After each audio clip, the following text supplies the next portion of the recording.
E o nosso tema hoje é exatamente a respeito da relação entre instrutor e aprendiz. E nós vamos ter como referência o texto de Mateus, do capítulo 10, do verso 24 ao 33, e diz assim: não é o discípulo mais do que o mestre, nem o servo mais do que o seu senhor.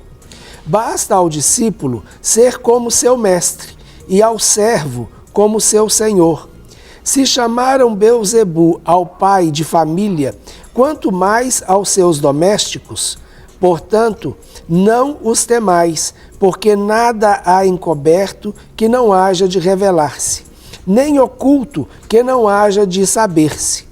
O que vos digo em trevas, dizei-o em luz, e o que escutais ao ouvido, pregai-o sobre os telhados. E não temais os que matam o corpo, e não podem matar a alma. Temei antes aquele que pode fazer perecer no inferno a alma e o corpo. Não vendem-se 2 passarinhos por um ceitil, e nenhum deles cairá em terra sem a vontade de vosso Pai. E até mesmo os cabelos da vossa cabeça estão todos contados. Não temais, pois, mais valei vós do que muitos passarinhos. Portanto, qualquer que me confessar diante dos homens, eu o confessarei diante de meu Pai que estás nos céus. Mas qualquer que me negar diante dos homens, eu o negarei também diante de meu Pai que estás nos céus. Então, nós temos esse texto falando a respeito dessa relação do Senhor Jesus como instrutor para com cada um dos seus discípulos e os seus seguidores. Então Jesus, ele esclareceu aos seus seguidores o significado do discipulado. Ele continuou a preparar os seus discípulos em qualquer situação. Da perspectiva de um capacitador, considere que Jesus está ensinando instrutores e aprendizes sobre desenvolvimento em liderança e influência. Então, Jesus ele começa realmente falando com os seus discípulos a respeito de como as pessoas o veem e de como o que os seus discípulos podem esperar a respeito daquilo que as pessoas vão vê-lo também. Essa relação de capacitador, que no caso aí é o Senhor, né, para os seus seguidores, ou de discipulador, né, para discípulo, hoje a gente usa muito mais essa nomenclatura, né, de discipulador e discípulo, apesar de que a gente usa muito isso, mas a visão de discípulo como era o modelo de formação de discípulos de Jesus não é tão tão fidedigna assim, mas a gente usando a visão de capacitador, né, ou treinador e aprendiz, eu acho que isso se encaixa de uma maneira muito mais ampla. Amém. Então, como a gente, apesar de estar aqui falando para você princípios da palavra de Deus, a gente tende a expandir isso além de uma vida que a gente chama de uma vida eclesiástica. Então, se a gente usa determinadas expressões que ampliam a nossa visão, nós vamos levar esses princípios para outras áreas da nossa vida. E isso é que é importante, porque o Evangelho é isso. O Evangelho não é para ser vivido somente dentro do prédio onde a igreja se congrega. O Evangelho é as boas novas para o mundo e ele deve ser vivido no dia a dia, não é? Com seus princípios sendo estabelecidos no mundo. E é bom também salientar que a gente nunca deixa de lado a condição de aprendiz, né? Nunca. Né? Então, mesmo que os cabelos vão, né, esbranquecendo, não é? Ou seja, nós nunca deixamos e não devemos de deixar a condição de eternos aprendizes, né, do Senhor. Aliás, o texto também fala sobre cabelo, né? É mesmo. E é melhor tê-los brancos do que não tê-los, né? Exato. Então, nós já temos aqui algumas participações e eu quero, assim, lembrar você que você pode mandar a sua mensagem, né? Nós estamos aqui ao vivo Então, você pode mandar a sua mensagem, a sua pergunta dentro do tema que nós estamos abordando hoje, ou mesmo seu pedido de oração através aí do nosso WhatsApp, que é o 984, né, o 9756. Então, você pode enviar a sua mensagem aqui durante o programa, que dentro do possível nós queremos aqui responder e citar aqui ao vivo, né?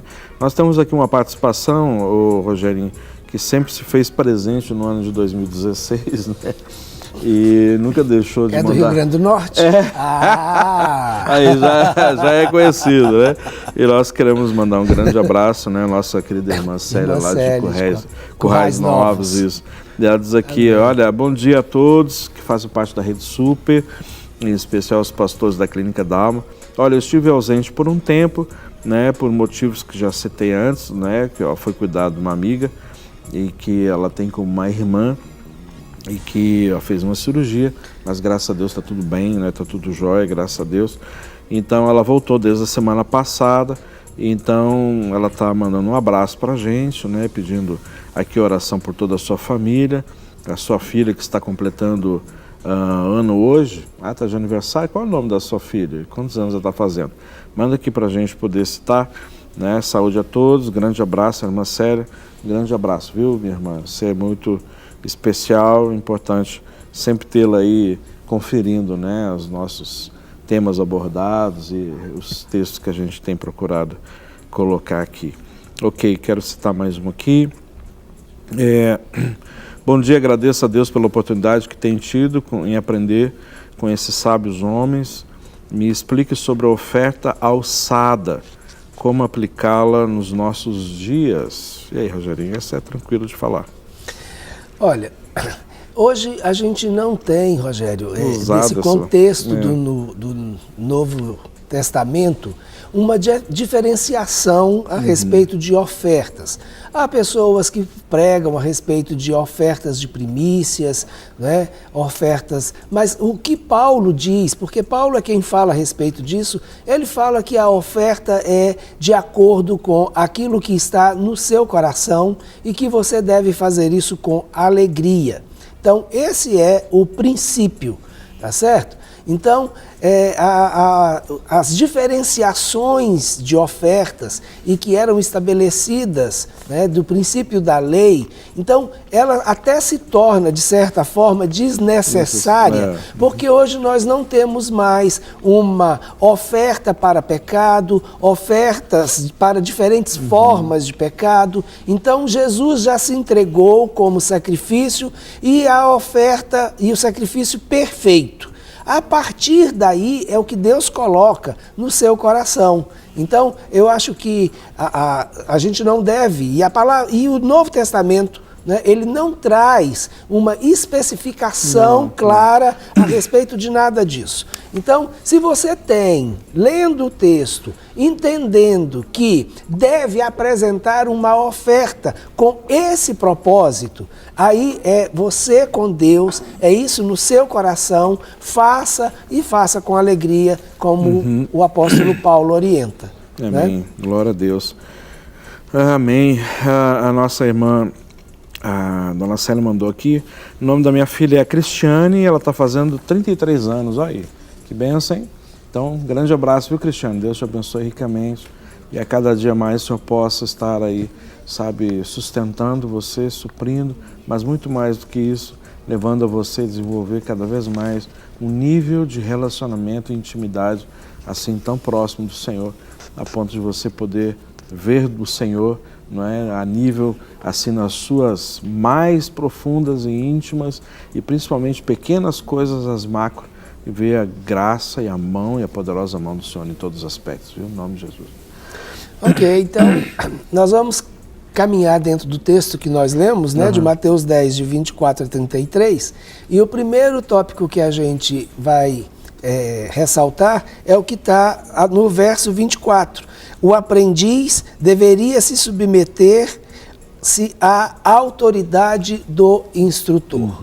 E é muito interessante, Rogério, porque aqui a gente parte de um princípio que é o princípio da autoridade.